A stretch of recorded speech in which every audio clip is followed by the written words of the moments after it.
رقم خاصة او مشكلة لپاره او هغه موضوع خلاصه د Bismillahirrahmanirrahim. Chapter nanum لکه the accruals راغلی and prepayments. هغې کې مې لږ کار وکړ نو لږ غوندې پاتې شو वो accounting concepts याद साथे यो او ما ته accrual غوښتل concept پوښتنه थे और وکړم द्वयम चिदे cash based accounting दे या cash concept थे. Accrual concept में कदा खबर है कि transaction should record when it occur. कल जो हम business की वो transaction उशी अगर हम अगर time record कोल पकार दी कल जो ट्रांजैक्शन उशी हम आगा टाइम रिकॉर्ड कॉल पकार दी दागी कैश रातलू ता रिसीव कॉल तो वेट न दी कॉल पकार संग जो ट्रांजैक्शन उशो आगा शांति आगा रिकॉर्ड के पैसे रागल देने दे रागली आगे ते इंतजार मको तास तो पता कल जो क्रेडिट बनी सेल्स उशी मुंगजर जर डबल एंट्री पोस्ट को डेबिट रिसीवेबल्स और क्रेडिट सेल्स हालांकि आगा टाइम में दस पैसे रिसीव शो इन दी और ब्याम जो रिकॉर्ड कुम चीज़ों के जो ट्रांजैक्शन उशो د ریکارډینګ تعلق کیش سره نه دی کله چې یو ایونت وشي ترانزیکشن وشي هغه ټایم ریکارډ کړي دا موږ ته اکرول کانسپټ ویلی دي او د دې اپوز دویم چې کوم کانسپټ ته کیش بیز اکاونټینګ هغه دا خبره کوي ترانزیکشن شوډ ریکارډ اونلی وین کیش از ریسیوډ اور پیډ چې صرف اور صرف هغه ټایم به ترانزیکشن ریکارډ کوي کله چې پیسې یا راشي او یا لاړ شي مین د کریډټ ترانزیکشن ریکارډینګ دا اکاونټینګ موږ ته وایي چې مکوي دا کیش اکاؤنٹنگ دا خو F3 کې استعمالیږي د دې مطابق موږ یو سټیټمنټ جوړو هغه سټیټمنټ ته ویل کېږي کیش فلوز F2 کې د کیش اکاؤنٹنگ څخه استعمال نشته خو کیش اکاؤنٹنگ دا خبره کوي چې ترانزیکشن صرف هغه ټایم ریکارډ کول پکار دي څه ټایم چې ایکچولی یا پیسې راشي یا ایکچولی پیسې لاړ شي کیش ان فلو او کیش آؤٹ فلو چې وشي هغه ټایم ترانزیکشن ریکارډ کوي نو اکرول کانسپټ او کیش اکاؤنٹنگ کې دغه فرق دی accrual concept ډېر شی نان کیش آیټمز هم کنسیډر کوي نان کیش آیټمز د مطلب هغه انکمز هغه ایکسپنسز کم کی چې ایکچوال کیش ان فلو آؤٹ فلو نه لکه ډیپریسیشن تا یو ایسټ واغستو په 1 لک روپۍ باندې 10 ایئرز دغه یوزفل لایف او ته هر کال په اخر کې 10,000 روپۍ ډیپریسیشن ریکارډ کې یو ایکسپنس ریکارډ کې تماته دا وای کال په اخر کې ستا جیب نه 10,000 روپۍ زی کال په اخر کې خو 10,000 روپۍ نه ځي کنه تا خو یې سټ اغسته دی یو کال مخکې 1 لک روپو باندې کال په اخر کې ته 80 یو اسټیمیټډ ایکسپنس ریکارډ کې چې ستا ایسټس ویلیو کې دونه ریډکشن راغی خو ستا جیب نه خو پیسې نه ځي اټ مین دا یو نان کیش آیټم دی ډیپریسیشن پروویژن کورټ کې ستا خلاف کیس چلیږي لا کیس فائنل شوی نه دی لا کورټ پینلټي پتا لګولې نه ده لا تا پیسې پې کړي نه دي خو بیا هم زه ایکسپنس ریکارډ کوم مخکې نه حالانکه دا ایکسپنس لا پیډ شوی نه دی کیش آؤٹ فلو شوی نه دی بیډ ډیټس زه ایکسپنس ریکارډ کوم چې 3,000 روپۍ بیډ ډیټ شي خو زما جیب نه خو 3,000 روپۍ نه دي تلي دا چې کوم ایگزامپلز دا د نان کیش آیټمز ایگزامپل دی اکرول اکاؤنٹنگ کې دا نان کیش آیټمز هم مونږ خپل کیلکولیشن کې راولو او کیش اکاؤنٹنگ وایي چې بھئی د دې نان کیش آیټمز ریکارډ کولو ضرورت نشته کیش اکاؤنٹنگ کې ډیپریسیشن نه کیش اکاؤنٹنگ کې پروویژن نه کیش اکاؤنٹنگ کې بیډ ډیټس نه So the difference between accrual accounting and cash accounting is یو خو accrual accounting transaction چې څنګه وشي چې په هغه نقد وي که په کریډټ باندې که په کیش باندې هغه ریکارډ کړي accrual accounting صرف دا نه وایي چې کریډټ ترانزیکشن دی وایي چې هر یو ترانزیکشن اگر شي هغه ریکارډ کړي هر یو ترانزیکشن څنګه چې بزنس کې ترانزیکشن وشي ریکارډ کړي خو کیش اکاؤنٹنگ دا وایي چې یو ترانزیکشن به صرف هغه ټایم ریکارډ کیږي کله چې هغه کې ایکچولی یا کیش راشي او یا لاړ شي کیش اکاؤنٹنگ کی کریڈٹ ٹرانزیکشنز نہیں کیش اکاؤنٹنگ کی نان کیش آئٹمز نہیں مونږ چې کوم خپل سټیټمنټ اف پروفټ اور لاس جوړو دا یو داسې فاینانشل سټیټمنټ دی چې مونږ د بزنس پروفټ یا لاس کیلکولیټ کوو او د بزنس پروفټ یا لاس کیلکولیټ کولو لپاره مونږ د هغه بزنس سیلز لیکو مین انکمز لیکو دین کاسٹ اف سیلز ماینس کو ګراس پروفټ راځي هغې نه بعد ادر ایکسپنسز ماینس کو نیټ پروفټ راځي دا چې کوم سټیټمنټ مونږ جوړو سټیټمنټ اف پروفټ اور لاس دی کې چې کوم سیلز تاسو لیکئ دا سیلز دا ټوټل سیلز لیکو مونږ کم سیلز لیکو ټوټل سیلز نه مطلب دی چې کیش سیلز هم او کریډټ سیلز هم دا چې کوم سیلز مونږ لیکو پروفټ اور لاس جوړولو په ټایم کې یا دې ته ریونیو هم ویل کېږي دا کریډټ هم کریډټ سیلز هم او دا کیش سیلز هم اور دی سٹیٹمنٹ جوړولو په ټایم کې مونږ ډیپریسیشن هم ایکسپنس ماینس کو بیډ ډیټس هم ایکسپنس ماینس کو انکریز ان پروویژن هم ایکسپنس ماینس کو دا ټول expenses. It mean دا یو داسې statement دی دی کې cash or credit دواړه transaction لیکل شوي دي. دی کې موږ صرف اور صرف cash transaction نه لیکو بلکې دواړه لیکو. It mean دا یو چې کوم statement دی دا prepared شوی جوړ شوی as per accrual concept.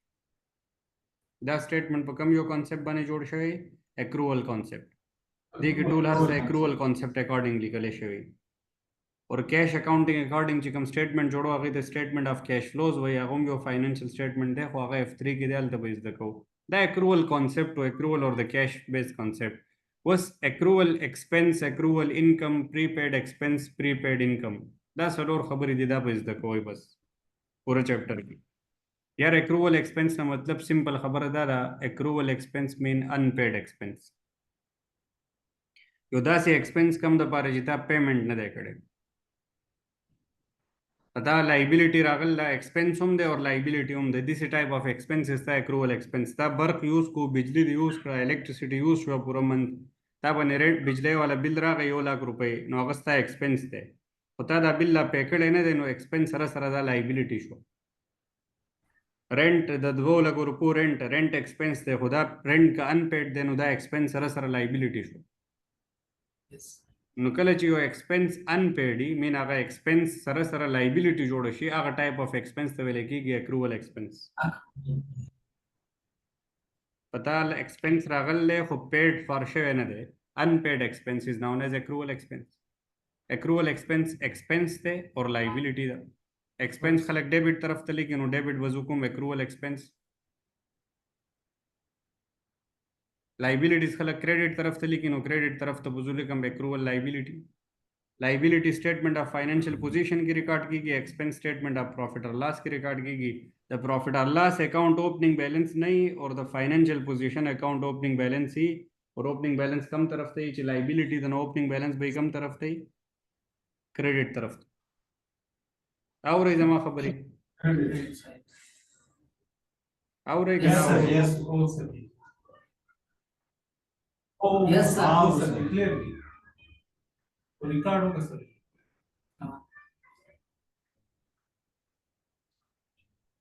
चलो जी next accrual expense being unpaid expenses هغه expenses کم چې paid شوی نه دی هغه ته accrual expense ویل کېږي accrual income مطلب unreceived income هغه income کم چې ته لا اوسه پورې ریسیو کړی نه دی مین ریسیو کې وای تا چاله سرویسز ورکړلې چا سره د کار کړلې چا ته د سرویسز پرووایډ کړي دي ستال تنه پیسې اغستل دي ستا انکم د خو اوسه پورې تا هغه انکم ریسیو کړی نه دی یو ویل ریسیو یو هیو ټو ریسیو هغه انکم کم چې لا اوسه پورې ریسیو شوی نه دی هغې ته ویل کېږي اکروډ انکم یا اکرول انکم کم چې ستا انکم هم دی او انکم سره سره لایبیلیټي هم ده بیکاز سوري ریسیویبل هم دی انکم سره سره ریسیویبل دی بیکاز ته به هغه نه دغه پیسې اخلي ریسیو کې به accrued income mean income and receivable accrued income ना मतलब income and receivable अच्छा सरकार को चाहते दे services provide करल पूरा म्याश स्टाल तो पैसे जोड़ेगी स्टाल तो इनकम जोड़ेगी खुदा का इनकम लाओ सब पूरे अगन अगस्त है न दे तब आखली नो इनकम नुम दे और रिसीवेबल नुम दे नो इनकम और रिसीवेबल ना मतलब accrued income हाँ इनकम और रिसीवेबल mean accrued income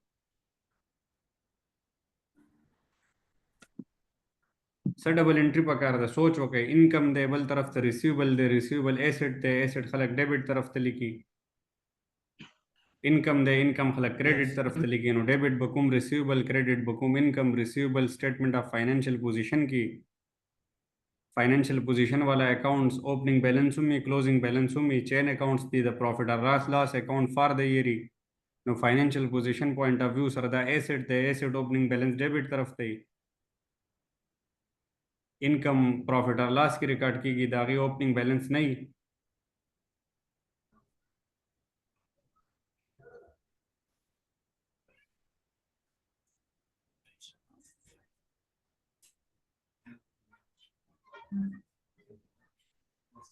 हुई गई सिंपल वो खबर मादर तो भी accrual expense and liability accrual income दे खुलाओ से पूरी रिसीव शो ने दे रिसीव कुम बरो इनकम और रिसीवेबल دا اوس لک ټیکنیکل معمولی غونډه کې ټیکنیکل شه ده پریپیډ ایکسپنس ګوره کوم چې ستا اکاونټینګ ایئر اینډ دی ته د هغه ایئر اینډ دپاره ریسپانسبل یې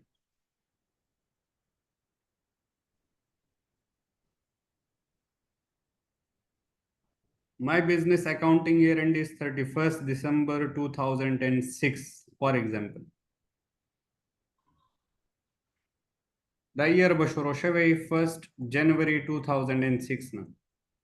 دا زما اکاونټینګ ایئر اینډ دی زه دې 12 میاشتو دپاره ریسپانسبل یم زه به دې پروفیټ اور لاس کې دې سټیټمنټ کې د دې 12 میاشتو انکمز به لیکم د دې 12 میاشتو ایکسپنسز سره به کمپیر کوم دغه میچینګ کانسیپټ دی میچینګ کانسیپټ states that income and expenses of a particular period should match with each other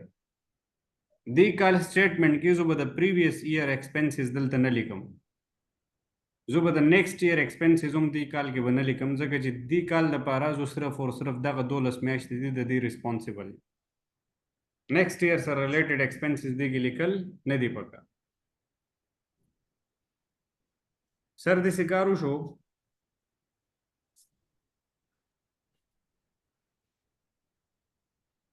داسې کارو شو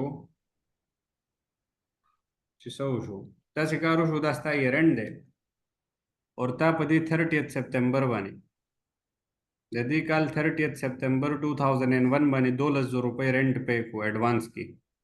کم چې راتلونکي 12 میاشتې کور کوي دې ځینه واخله راتلونکي 12 میاشتې فار ایگزامپل دې ځي پورې 30 سپتمبر 2002 ده ستا خو یې اکاونټینګ ایئر اینډ 31 ډیسمبر و ته خو دې 31 ډیسمبر دپاره ریسپانسبل وي ته به دې ځي پورې ایکسپنسز ریکارډ کړې تا دلته 12,000 روپۍ کم رینټ چې پے کړلی دا راتلونکي 12 میاشتو دپاره کله چې تا رینټ پیسې پے کړې هغه ټایم ټرانزیکشن وشو نو دا ټرانزیکشن ریکارډ کول پکار و تا زر ډیبټ رینټ ایکسپنس ولیکو کریډټ سایډ ته دی کیش ولیکو 100 روپۍ 12,000 روپۍ دا اکروولز اور پری پیمنټس ایئر اینډ ایڈجسټمنټ دي دا مونږ کال په اخره کې ټیک کو کال اخره ته چې زه رالم دا زما اکاونټینګ ایئر اینډ دی دلته چې زه رالم ما ته پته ولګېده ما چې کوم 12,000 روپۍ ورکړل دي هغې کې ما ته دې کال کې صرف اور صرف 3 months بینیفټ اخیستی شوی دی اکتوبر نومبر دسمبر مین دلته چې زه سټینډ کوم دې ځای کې 9 میاشتو ایکسپنس ما ایډوانس کې ریکارډ کړی دی پری پیډ ما ایڈوانس کې ایکسپنسز لپاره پیمنٹ کړل خو هغه په بدل کې ماته لا بینیفټ دی ایئر کې نه دی ملاو شوی پریپیډ 12,000 نه دی پریپیډ دلته نه ریکارډ کیږي پری پیمنټس اکروولز دا په ایئر په اینډ کې مونږ ګورو ایئر اینډ کې مونږ راشو وګورو چې څومره داسې ایکسپنسز دي کم دپاره چې ما پیمنٹ کړی دی او بینیفټ لا اوسه پورې ریسیو شوی نه دی 31 ډیسمبر باندې چې مونږ لالو مونږ دا وکتل مونږ ته چې کوم 12,000 روپۍ دې ډیټ باندې تا پے کړې وې هغې کې تا صرف اور صرف 3 میاشتې دلته دې کال کې تېر کړلې نو دې کال کې صرف 3,000 روپۍ ایکسپنس ریکارډ کول پکار و خو تا 9,000 روپۍ کم چې د راتلونکي پیریډ دی هغه د راتلونکي پیریډ 9 میاشتو ایکسپنس هم دې ایئر کې ریکارډ کړی دی هغه دلته ریکارډ کول نه دی پکار نو پری پیډ ایکسپنس نه وي prepaid expense na matlab payment made for expenses in advance but the benefit is not received yet that's why this is not your expense this is expense of the next period but you already recorded that expense in this year so you have to reduce your expense you have to deduct this from your expense tab da figure khpal expenses na minus ke ta چې کوم 12,000 روپۍ ریکارډ کړلی دغه 12,000 روپو کې 9,000 روپۍ راتلونکي کال سره ریلیټډ دي دا پریپیډ دی دا پریپیډ به ته خپل ایکسپنس نه ماینس کې نو تا سره به د دې کال هغه ایکسپنس پاتې شي چې دې کال کې څومره ایکسپنس ریکارډ کول پکار دي او دا 9,000 روپۍ دا پریپیډ ایکسپنس دا تا ایکسپنسز نه ماینس کړل دا ریډکشن ان ایکسپنس دی prepaid expense is not an expense prepaid expense means reduction in expense and increase in assets دا ست د بزنس asset دی دا 9,000 روپۍ به تا ته راتلونکي کال کې بینیفټ پرووایډ کوي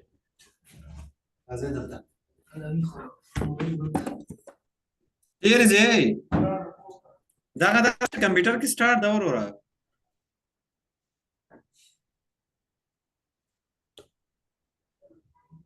شي ورغله لګایم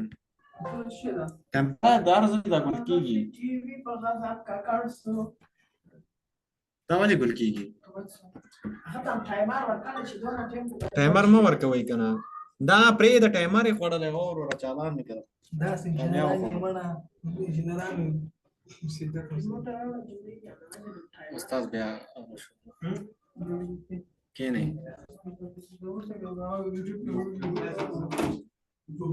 وای دلته یو مسافت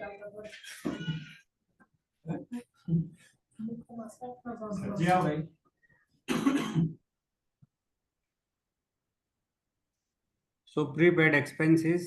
9,000 here.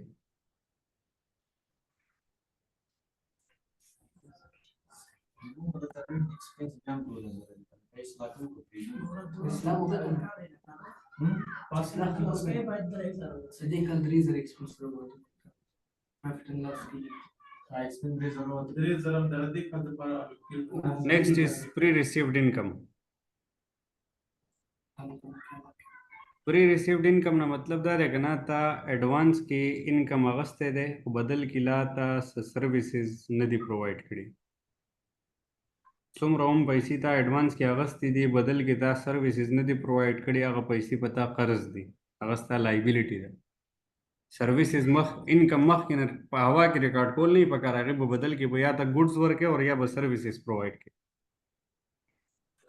ता पैसे को एडवांस की अगस्ती दी बदल की ताला सर्विसेज नहीं प्रोवाइड करी नो सुम रोम रुपए जिता एडवांस की अगस्ती दी अगस्ता लाइबिलिटी है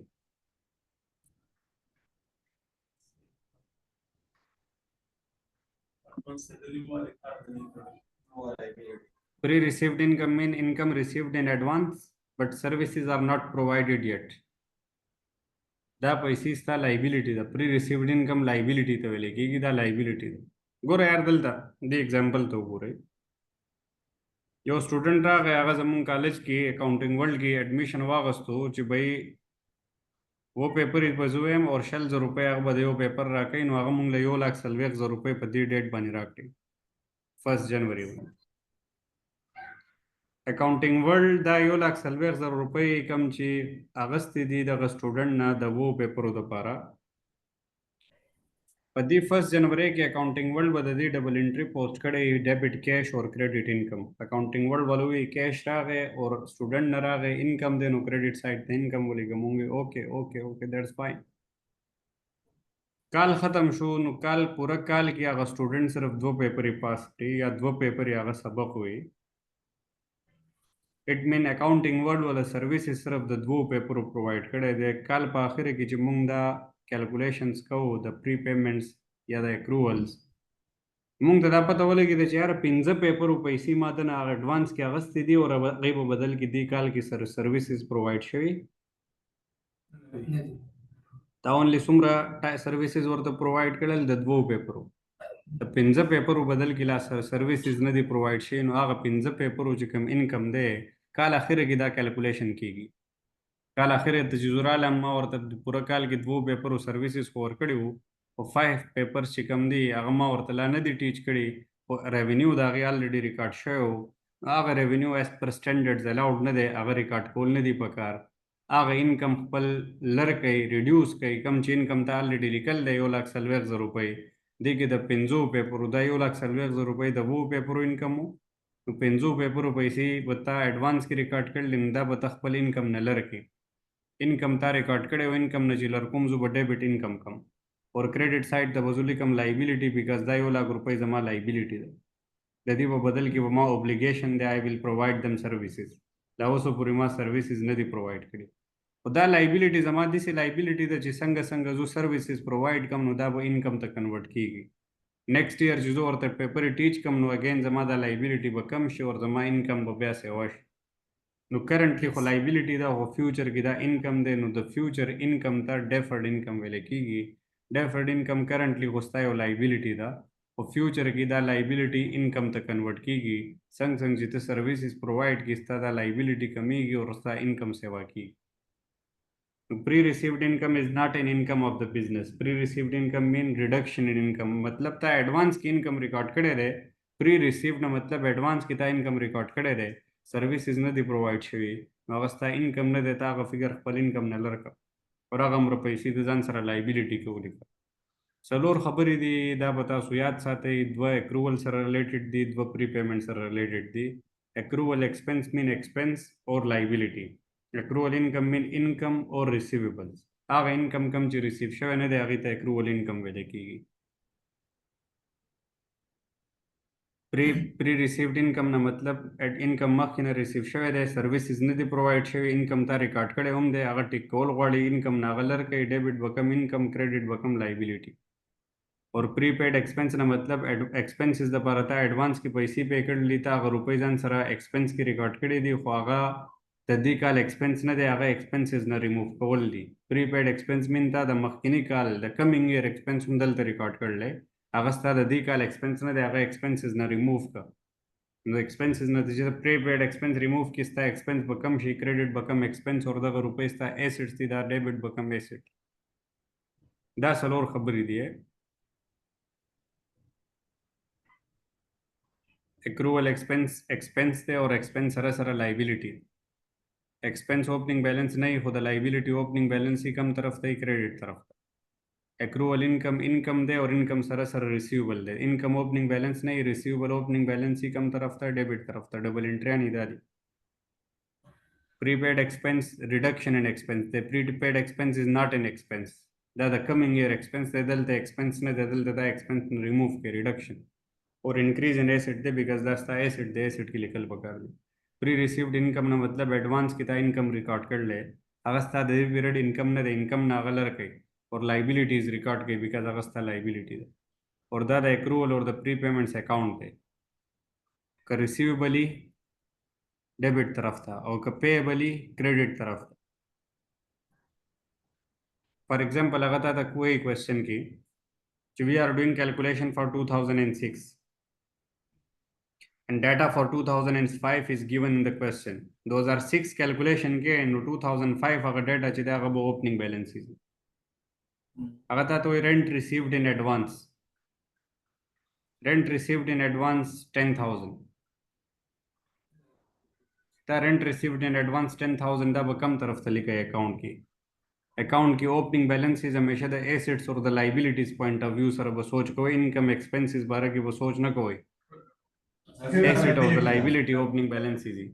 नो रेंट रिसीव के अगस्ता इनकम दे और रेंट रिसीव्ड इन एडवांस ता एडवांस की रेंट रिसीव करे रे एडवांस की रेंट रिसीव को मतलब दास्ता प्री रिसीव्ड इनकम दे दा पता लाइबिलिटी दा. रेंट रिसीविंग इनकम ही और रेंट रिसीव्ड इन एडवांस ने मतलब दा प्री रिसीव्ड इनकम दे दास्ता लाइबिलिटी दे ओपनिंग बैलेंस दल पकड़. और का रेंट पेड इन एडवांस ही रेंट पे कोल मतलब दा रेंट्स ता एक्सपेंस थे तो एडवांस की एक्सपेंस पे कर ले. रेंट पेड इन एडवांस ने मतलब दा प्रीपेड एक्सपेंस थे और प्रीपेड एक्सपेंस नहीं अगर रिडक्शन इन एक्सपेंस ही और इंक्रीज इन एसिटी दा ये ओपनिंग बैलेंस दल ते दी तरफ थे. دا نوټس شیر کوم در سره دا هر څه وګورئ دا ولیکئ درې څلور پیري ځان سره سبا چې به دې کوېسچن وکړو بیا به پوه شئ نورو. بس ما سبا کلاس کې دا فنګر ټپس باندې چې تاسو ته یاد چې اکروول ایکسپنس صحیح اکروول انکم څه ته وایي پریپیډ انکم صحیح پریپیډ ایکسپنس څه ته وایي ټیکنیکل چیپټر دی معمولی غونډه کې دا ټرمینالوجیز یاد کړئ زده کړئ ولیکئ نو کوېسچنز به بیا ایزیلی کېږي. دا ستاسو کورس پاتې دی یو اکاونټینګ کانسپټ یو ایکسټینډډ ټرایل بیلنس یو پارټنرشپ یو انکمپلیټ ریکارډ. څومره وخت کې بدلی شي سر تاسو आवाज زونه اورم چې څه وایي ماته